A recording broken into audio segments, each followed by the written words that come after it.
Bonjour, comme président des Scouts et Guides de France, je voudrais dire à tous les compagnons réunis pour cette agora, bonne chance et merci de prendre ce temps pour réfléchir ensemble,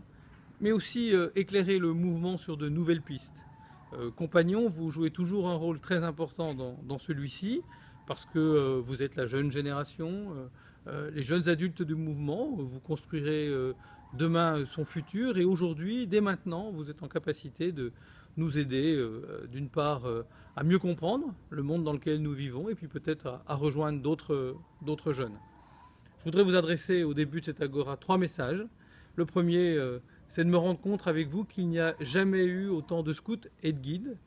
sur la planète, et que cette nouvelle réalité, les capacités que nous avons de nous relier par Internet, en rencontrant les gens, les capacités que vous, compagnons, vous avez, et en nous représentant bien souvent dans la solidarité internationale ou même locale, nous donne cette possibilité, peut-être plus que dans le passé, de comprendre cette phrase qui a été à l'origine du mouvement. Nous faisons des citoyens actifs, heureux, utiles et artisans de paix, avec ainsi des scouts et des guides dans le monde entier. Nous avons là probablement une mission nouvelle à réinventer. Le deuxième point, c'est que beaucoup d'entre vous sont en études ou d'autres commencent leur vie professionnelle.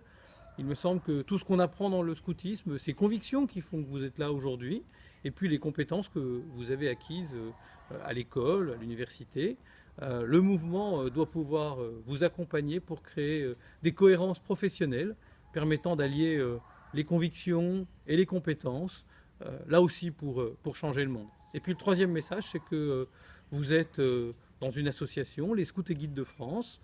une grande association en croissance depuis 10 ans, qui nous permet de partager le trésor du scoutisme et du guidisme à plus de jeunes.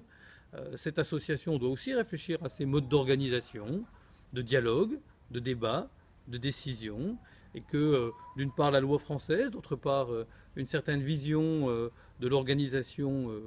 telle qu'elle est aujourd'hui au XXIe siècle, doivent nous pousser à réfléchir pour toujours nous réformer et être plus adaptés aux réalités du monde telles que nous les vivons. Là aussi, on peut attendre de vous, compagnons, des propositions, des contributions pour permettre à ces associations